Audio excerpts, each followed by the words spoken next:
Cette séquence, elle se veut un peu dans le prolongement d'une séquence qu'on avait fait l'année dernière, qui était sur un petit peu les nouvelles missions, notamment pour les destinations, qui n'était pas uniquement d'amener plus de touristes dans un territoire, mais de développer un tourisme qui avait un impact davantage positif, donc plus qualitatif. Et c'était la Flandre, c'était la Bretagne et la Norvège qui avaient illustré ce propos. Donc c'est un petit peu en lien avec ce que disait aussi Solène de Oko Hotel tout à l'heure, sur vraiment la mission finalement d'un acteur touristique.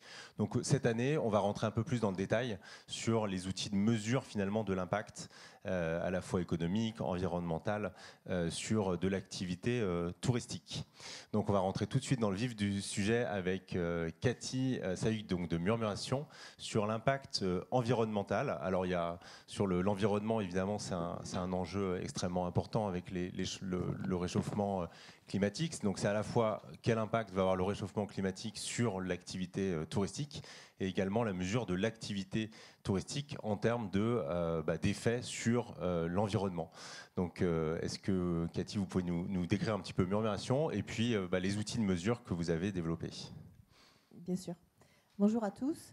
Donc d'abord, je vais commencer par une toute petite seconde sur pourquoi Murmuration. Donc c'est une petite note poétique. Pour ceux qui ne savent pas, une murmuration, c'est un ensemble d'oiseaux qui se regroupent dans le ciel pour lutter contre... Donc ils font des jolies formes, je ne sais pas, vous avez sûrement dû en voir. Ça s'appelle une murmuration. Et ces oiseaux se regroupent comme ça entre eux pour lutter contre un prédateur. Donc l'idée, c'est de regrouper l'ensemble des acteurs du tourisme pour lutter et aller dans la bonne direction d'un tourisme plus durable. Voilà. Tout ça pour dire que donc, Murmuration a été créée, c'est une société qui a été créée il y a 5 ans. On est basé à Toulouse, d'où mon accent. Et l'objectif de Murmuration, c'est de mesurer l'impact de l'activité touristique sur l'environnement et de mesurer l'impact du dérèglement climatique sur les activités touristiques. Comment on fait ça? On utilise en fait de la donnée satellite d'observation de la Terre. Donc il y a beaucoup de satellites qui sont au-dessus de nous, qui nous fournissent une donnée très très riche et qui permettent d'avoir des mesures sur, on va dire, les différents secteurs de l'environnement, qui vont concerner tout ce qui concerne l'air. Donc on va pouvoir mesurer la qualité de l'air ou la pollution. On peut mesurer tout ce qui concerne l'eau, qualité de l'eau, des eaux de baignade, surface continentale, donc tout ce qui est eau de surface continentale, tout ce qui est biodiversité, santé de la végétation, et tout ce qui va concerner les villes un peu plus, donc artificialisation des sols, îlots de chaleur, comment on va gérer nos flux touristiques, sachant qu'il va faire de plus en plus chaud dans des villes, mais aussi dans certains territoires. Et la dernière catégorie, c'est le climat. Donc, comment on peut mesurer le climat sur une destination. L'avantage des données satellites, c'est qu'on peut revenir dans le temps, donc faire un historique et on a une évolution, une tendance, mais on peut également projeter et faire des projections sur qu'est-ce qui va se passer dans 10 ans, dans 5 ans, jusqu'en 2100. Et notamment pour le climat, on fait ce type de projection en suivant les scénarios du GIEC. Voilà. Donc c'est ces données-là qu'on utilise et on les utilise à la fois pour des destinations, mais aussi pour des acteurs privés. Donc à la fois pour mesurer l'impact du tourisme en matière d'environnement et les scénarios finalement d'adaptation du tourisme à l'évolution du climat. Est-ce que vous pouvez nous donner des exemples de destinations ou d'autres acteurs avec lesquels vous avez travaillé? Alors on a travaillé depuis le tout début. Notre premier client, c'est le ministère de Malte, le ministère du tourisme de Malte, en fait, et qu'on suit depuis, qui nous suit ou qu'on suit, je ne sais pas dans quel sens, depuis 4 ans. Et on a fait à peu près on a testé avec eux tous nos indicateurs. Ils sont partis vraiment au début. Donc, l'intérêt du ministère de Malte, il faut voir que Malte, c'est quand même une île très, très touristique. Et donc, le ministère du tourisme de Malte est assez puissant et assez fort et peut jouer, en fait. Ils avaient besoin de données et de mesures pour pouvoir aller voir leurs collègues du ministère de l'Environnement pour prendre des décisions et des actions concrètes en faveur de l'environnement. Donc on a fait des mesures sur la qualité de l'air, sur la qualité des eaux de baignade, sur... Et quels sont les enseignements principaux de cette étude? Les principaux, si je veux peut-être donner un exemple, par exemple, on a fait aussi des études sur la montée des eaux à Malte, donc les projections de montée des eaux, sur lesquelles on a projeté en fait toutes les infrastructures touristiques qui pourraient être impactées par ça.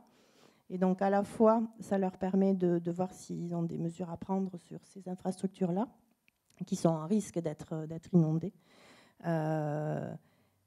Et ils se sont aperçus avec ça, donc pour la petite anecdote, ils se sont aperçus que finalement, ce qui était impacté le plus, c'était des usines de retraitement de l'eau, puisqu'ils n'ont pas beaucoup d'eau potable, donc toutes les usines de désalinisation sont impactées par la montée des eaux, et donc ils vont prendre des mesures justement pour les éloigner un peu des côtes. Merci. Alexa, donc vous dirigez l'Office du tourisme de Suisse à Paris.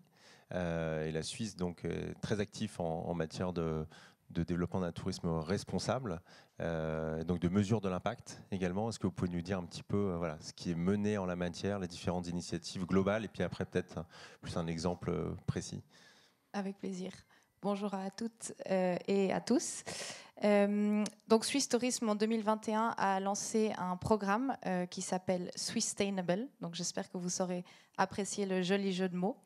C'est en fait un programme qui vise vraiment à mettre l'accent sur le développement durable de tout le pays, de toute la destination touristique. Et c'est un programme qui est ouvert à tous les prestataires touristiques du pays. Donc que ce soit les hôtels, les remontées mécaniques, mais aussi les destinations.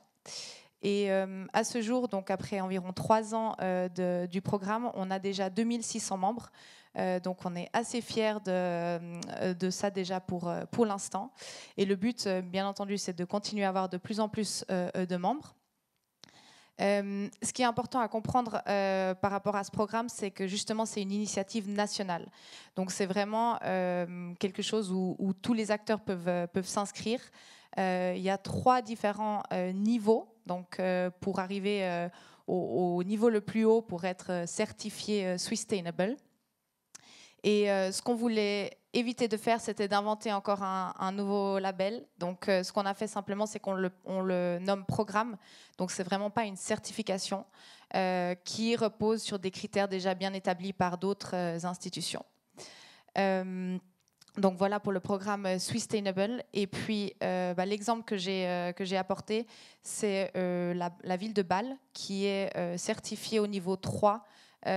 Donc, je pense que c'est un joli exemple pour montrer que voilà, c'est une initiative de l'Office de tourisme, mais qui s'est mis d'accord vraiment avec tous les prestataires locaux et qui montre vraiment l'engagement et qui donne de la visibilité justement à l'engagement de tous ces prestataires touristiques qui ont ce but commun. C'est quoi l'objectif pour le Swiss Tourisme, en fait, la mise en place de ce programme? Quels sont les enjeux peut-être politiques? Est-ce que c'est les enjeux de communication? Est-ce que c'est les enjeux vis-à-vis des différentes parties prenantes locales ou des habitants? Alors, je pense qu'au niveau politique déjà et touristique, la Suisse veut protéger ses atouts, donc la nature. Et c'est pour ça qu'on a voulu se positionner très très tôt dans tout ce qui est durabilité. C'est pour ça qu'on a lancé ce programme en fait depuis le début. Et on a vraiment essayé d'inclure déjà tous les acteurs du tourisme, donc que ce soit la Fédération suisse du tourisme et d'autres, pour co-créer vraiment un programme qui allait à tout le monde et pas seulement à des hôteliers, ou vraiment d'avoir toute la chaîne des prestataires du tourisme.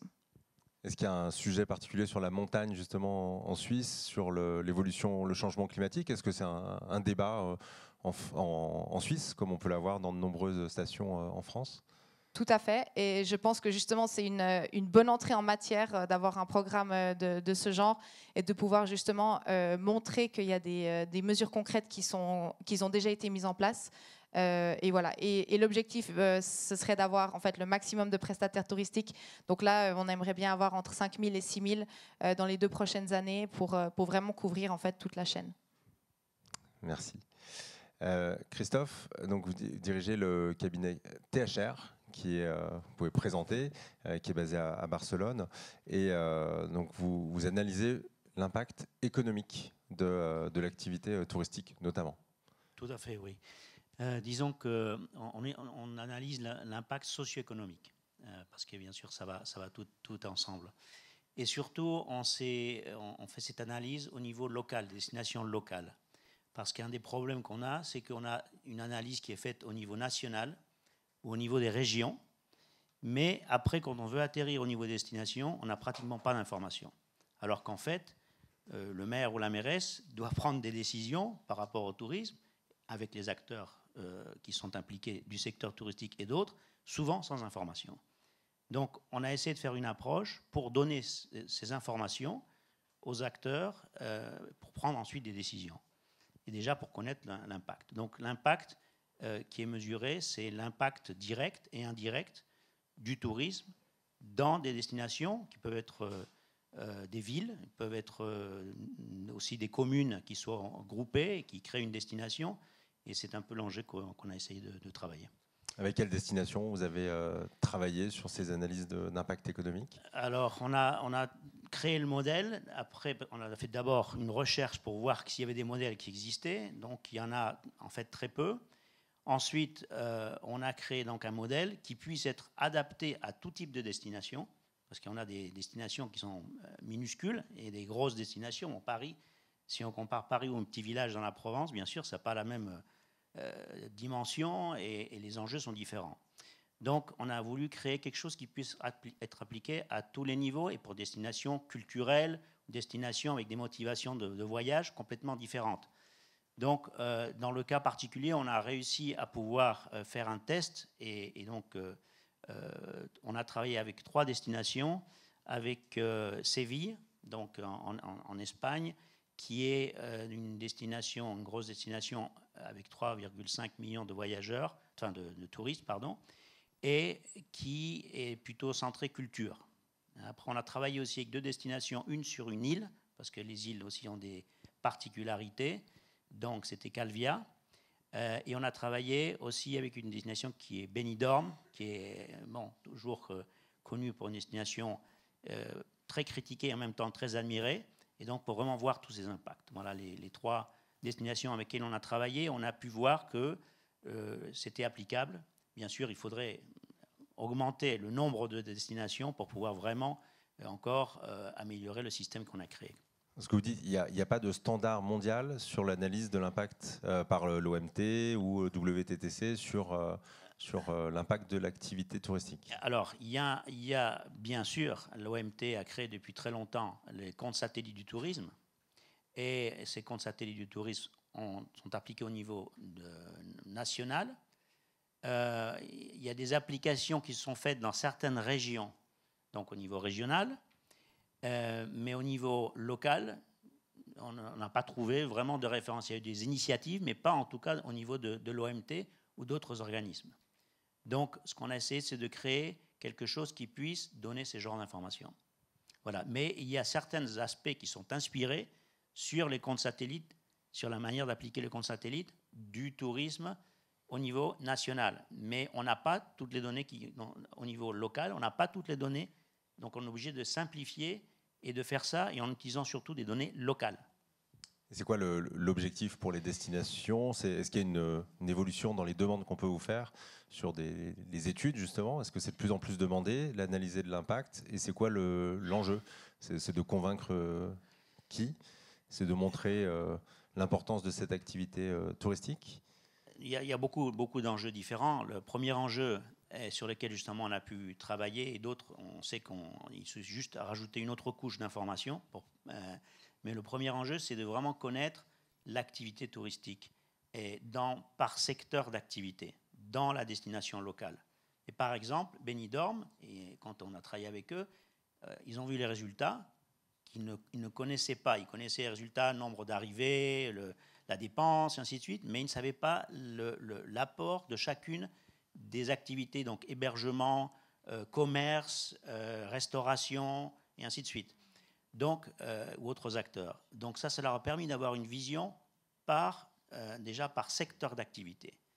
Et par exemple, ils ont été surpris, ils n'étaient pas surpris des résultats, ça a confirmé, mais maintenant ils ont les données, mais ils ont été surpris par exemple de voir que le commerce était très important, beaucoup plus que ce qu'ils pensaient.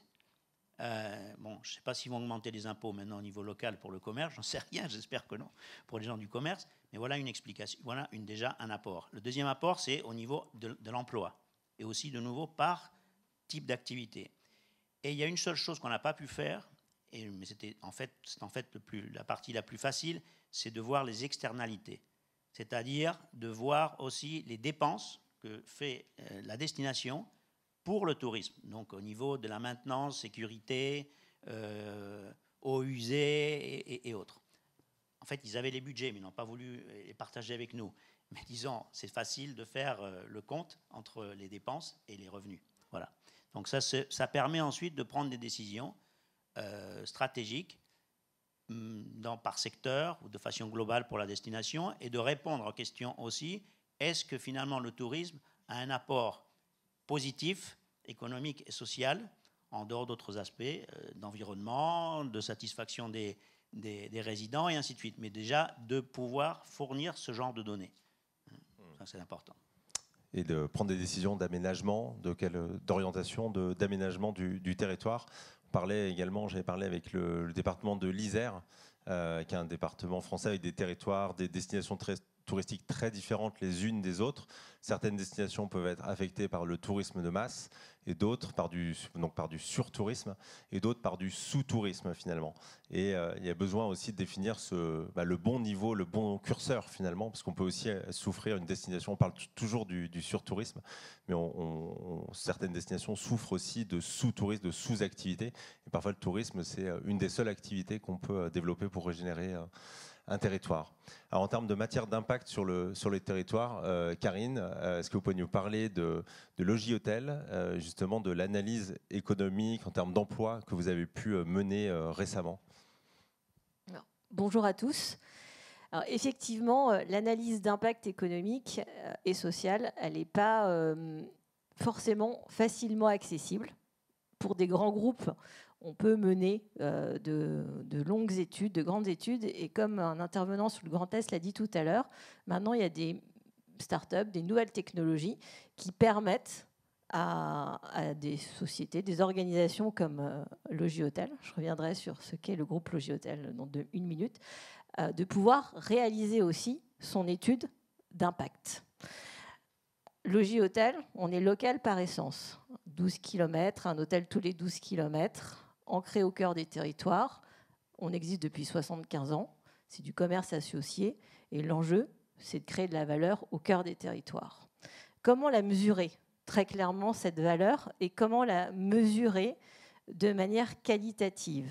On est avec des hôteliers, certains qualifieront d'indépendants, restaurateurs. Donc eux, leur métier, c'est d'accueillir des clients, c'est le service, c'est de gérer aussi des OTA.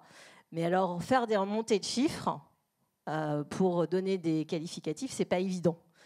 Ils n'aiment pas. C'est pas qu'ils n'aiment pas, c'est qu'ils n'ont pas le temps. Parce que après avoir accueilli un client, ils ont autre chose à faire et aller remplir des questionnaires, c'est pas possible. Donc, on n'a pas réussi à mener l'IA générative jusque dans les établissements pour qu'ils aillent interroger chaque hôtelier pour avoir ces informations. En revanche, on a travaillé avec une start-up qui, elle, sait agréger ces données. Voilà, sur la base en fait des comptes sociaux des entreprises avec des licences, en travaillant des métadonnées, on a pu calculer l'impact économique et social du groupe Logihôtel. C'est quelle start-up et comment ça fonctionne? Alors, la start-up s'appelle InFrance, maintenant InEurope. C'était une start-up en 2022 quand on a fait l'étude. Entre-temps, elle a été achetée par Société.com. Alors, c'est toujours une start-up certainement dans l'esprit, et maintenant ils se lancent en Europe. Et en fait, avec des licences Big Data, ils ont accès aux codes sociaux des entreprises, à d'autres données sociales. Et avec ça, on a travaillé sur des modèles, des algorithmes, pour justement mesurer l'impact économique au niveau régional, départemental, voire même au niveau de l'établissement. Donc concrètement, c'est quoi la mesure de l'impact économique et local pour nous? C'est déjà mesurer le volume d'affaires du groupe Logis Hôtel à ses différents échelons. Donc au niveau national, 1,3 milliard. Au niveau local, je ne vais pas vous faire toutes les régions, tous les départements. Si ça vous intéresse, on se revoit après. Les informations sont disponibles. On a un magnifique outil qui nous permet de cibler. C'est l'emploi, l'agrégation autour de l'emploi. Effectivement, l'emploi direct, l'emploi induit, l'emploi indirect. Donc c'est 24 000 emplois au total, 16 000 emplois directs. Et une donnée dont on est particulièrement fier, parce qu'on a toujours dit qu'on était et revendiqué l'action locale des hôteliers. Et on a aussi pu mesurer les achats et la zone géographique des achats des hôteliers restaurateurs. Alors la composante restauration est importante dans cet élément-là de nos hôteliers. Et 7 achats sur 10 sont faits au niveau, à l'échelle du département. Donc la preuve est faite. Vous avez déjà une culture de l'innovation chez Logis Hôtel. Vous travaillez avec plusieurs startups, aussi dans d'autres domaines. Donc là, on sort un petit peu, mais je trouve que c'est intéressant parce que cet événement est quand même centré sur l'innovation. Donc si vous pouvez dire un petit mot sur une autre startup avec laquelle vous travaillez sur les prix notamment. Tout à fait. Alors, on n'est pas, on est comme certains d'entre vous, on n'est pas 3000, on n'a pas de système d'open innovation, on n'a pas la capacité à suivre des programmes. On est une petite équipe, mais très motivée par ces sujets d'innovation. Effectivement, derrière, il y a de la productivité, il y a de l'accès à des technologies qu'on n'aurait pas eu avant et à des résultats, de la productivité ou de la valeur qu'on n'aurait pas pu faire auparavant. Et donc, par exemple, on travaille depuis 1 an avec une autre start-up qui s'appelle Calio et qui, elle, a mis en place à la fois une démarche assez innovante de revenu management pour les hôteliers, et qui peut aussi intéresser certains d'entre vous plus sur les territoires, qui permet aussi d'analyser le territoire, par exemple, d'un point de vue hôtelier. Donc de faire une étude, d'une certaine façon, d'intelligence économique sur le marché de l'hôtellerie d'un territoire, identifier d'un point de vue client, d'un point de vue produit, les sous-capacités ou les surcapacités, puisque l'enjeu des territoires aussi de demain, des hôteliers bien évidemment, c'est pas d'avoir peut-être 5 hôtels, 5 étoiles au même endroit, mais de pouvoir servir les différents types de demandes qui sont présents sur ce territoire. Et donc de ne pas créer une surcapacité, soit en hôtellerie économique, soit en hôtellerie haut de gamme. Et donc avec leur technologie, avec l'agrégation aussi, parce qu'on parle, il y a forcément toujours de la donnée derrière, des datas qu'ils ont mis en place, ils peuvent faire des recommandations en termes aussi de territoire sur quel type d'implantation hôtelière serait nécessaire et en tout cas fournir les éléments pour que justement au niveau des parties prenantes locales, le débat puisse avoir lieu. Merci. Alexa, on va parler un petit peu du rapport du tourisme avec la population locale, l'impact sur la population, l'acceptabilité du tourisme par les habitants. Est-ce que vous pouvez nous parler un petit peu du canton de Valais, du Valais, donc je ne connais pas précisément le nom, mais voilà, une expérience un petit peu d'étude du rapport entre la population et le tourisme d'une manière générale. Avec plaisir. En effet, on est en train de faire un projet de sensibilisation dans le canton du Valais, donc dans le sud de la Suisse, où se trouvent les Alpes. Donc, vous pouvez imaginer, c'est une des régions les plus visitées de Suisse.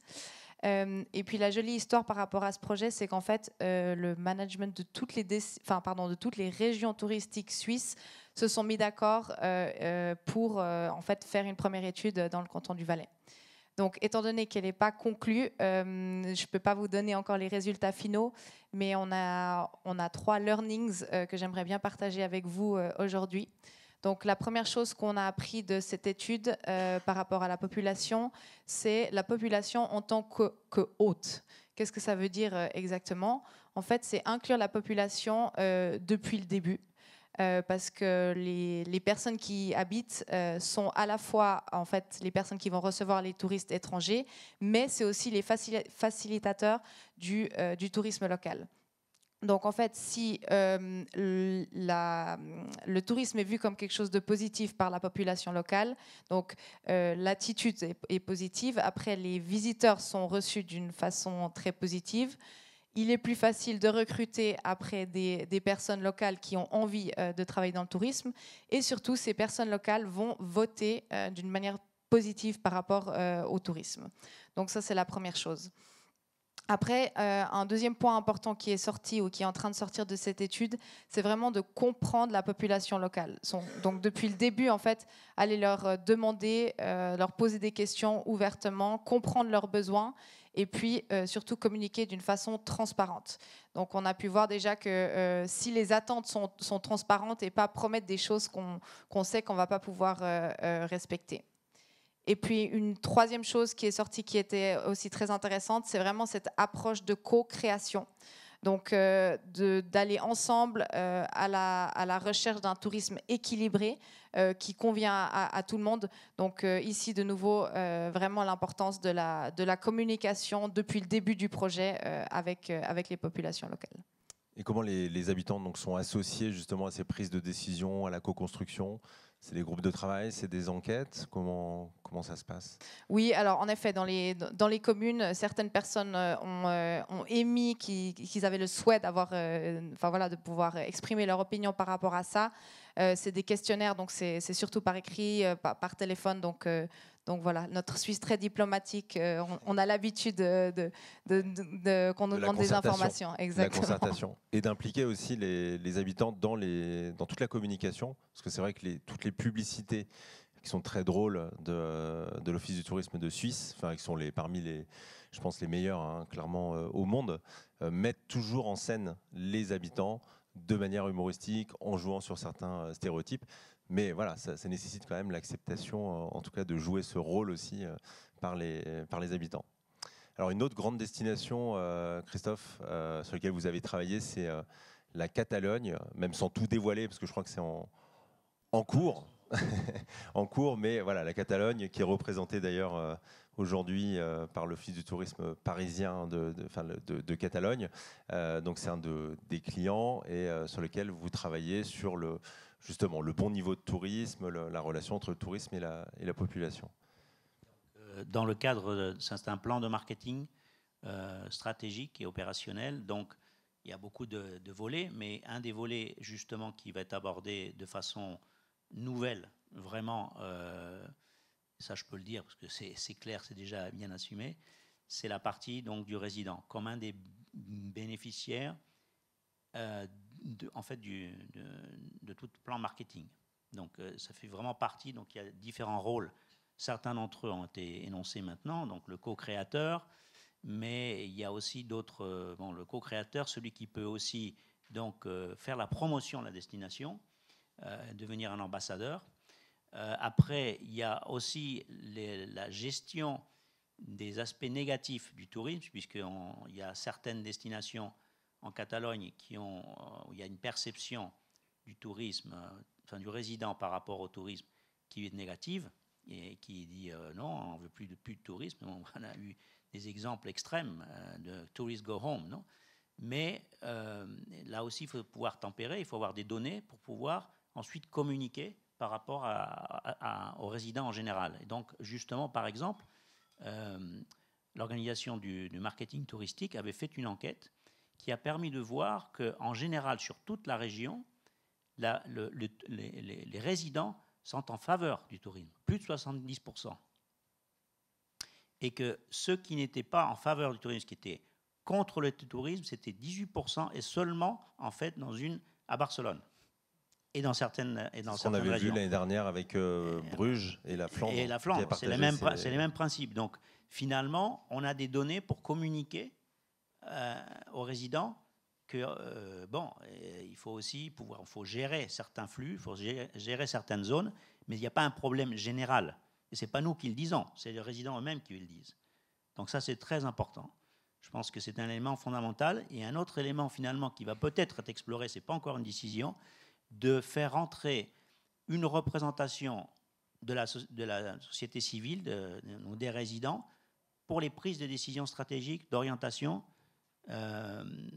de la politique touristique donc, et du marketing touristique. Merci.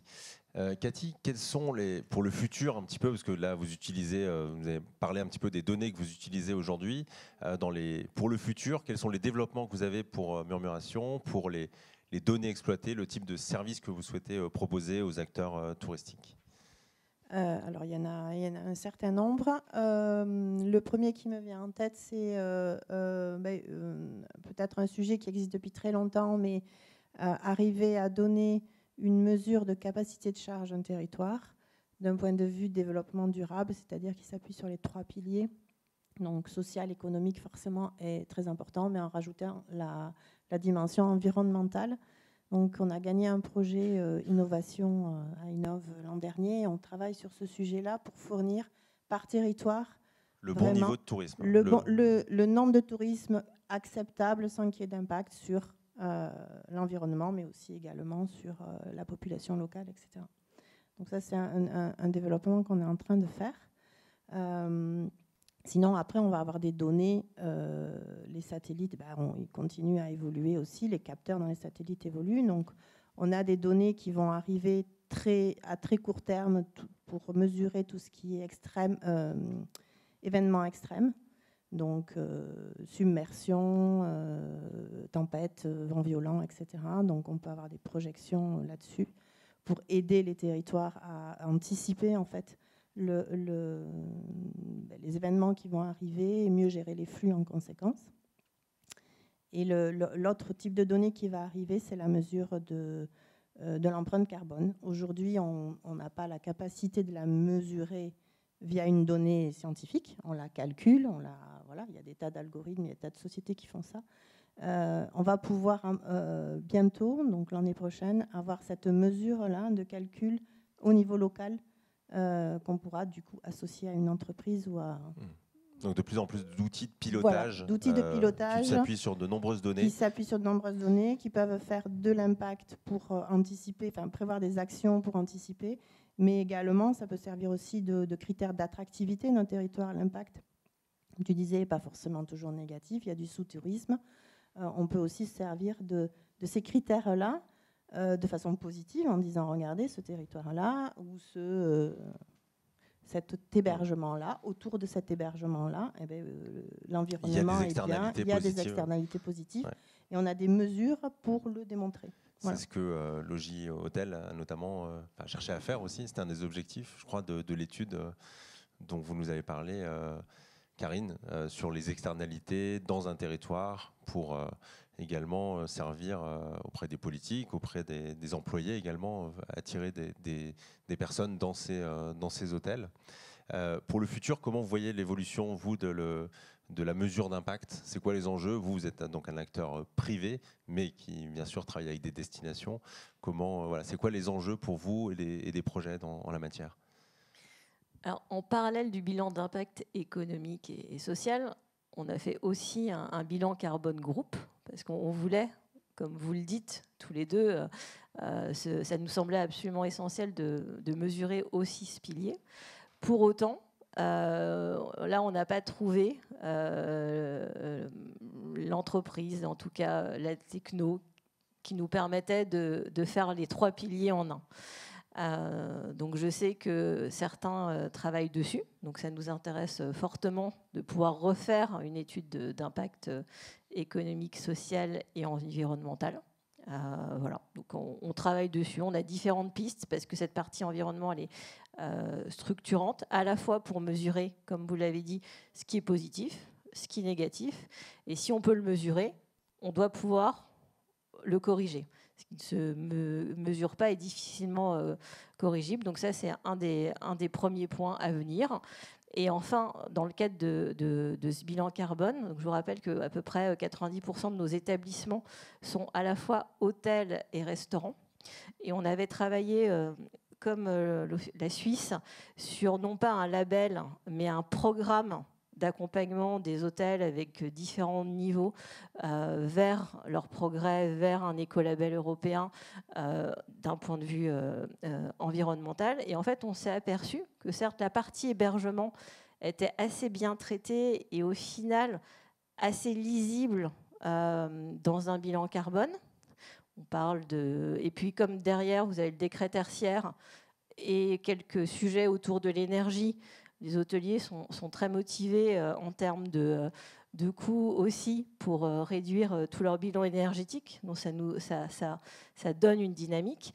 En revanche, on s'est aperçu que 43% de l'impact GES sur ce bilan carbone était lié à l'activité de restauration.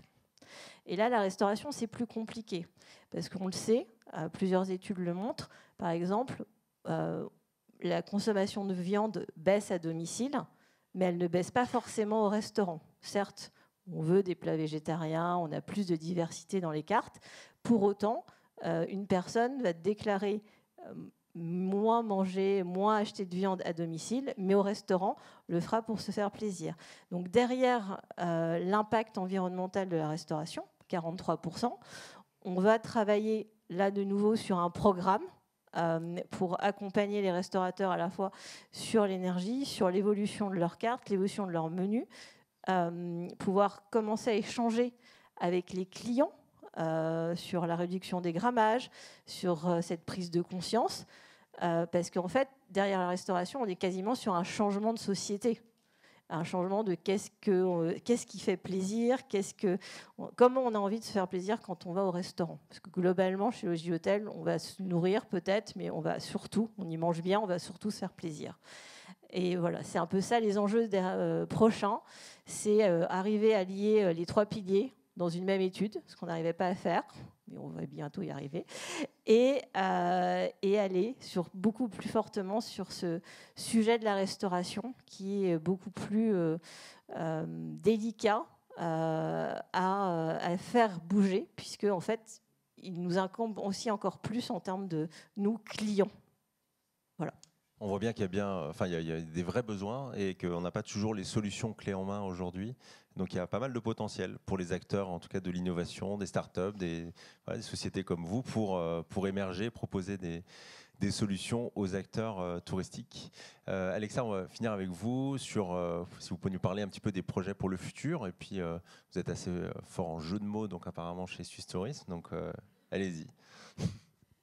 Alors, je me retrouve beaucoup dans ce que Karine vient d'expliquer. Donc, nous aussi, on a pas mal de données déjà à l'interne. Donc, on a toujours été une société. On a la chance d'avoir aussi l'Office fédéral de la statistique qui nous donne énormément de données. Donc, juste pour dire ce qui existe à ce jour. Donc, on a le Tourism Monitor Switzerland, qui est une étude qui est faite sur place tous les 4 ans. Donc où là, vraiment, on demande aux visiteurs toutes les données, comment est-ce qu'ils sont arrivés, leurs moyens de transport, leurs dépenses, hébergement, etc. Et qui nous aide et qui nous aidera aussi toujours dans le futur à mieux diversifier notre offre. Quelqu'un parlait de saisonnalité aussi. Donc ça, c'est déjà quelque chose qu'on utilise et qu'on continuera à utiliser dans le futur. Un autre élément interne qu'on utilise, c'est notre Management Information System, qui là est un peu plus large. Donc, ce n'est pas seulement les facteurs touristiques, mais aussi économiques qu'on observe pour pouvoir aussi mieux répartir au niveau international sur nos 23 marchés. Comment, en fait, et si ça a toujours du sens de vouloir faire venir vraiment des touristes du monde entier. Et en fait, le but final de tout ça, on est en train de développer notre propre chat GPT interne qui s'appelle ID. Donc, ID, c'est bon. Voilà. Où là, en fait, on aimerait justement, comme on entendait dans les conférences tout à l'heure, vraiment mettre toutes ces informations déjà existantes et pouvoir en ressortir une analyse encore plus précise pour pouvoir nous aider à avoir vraiment le bon client au bon moment et dans la bonne destination. Merci beaucoup. Merci à tous les 4.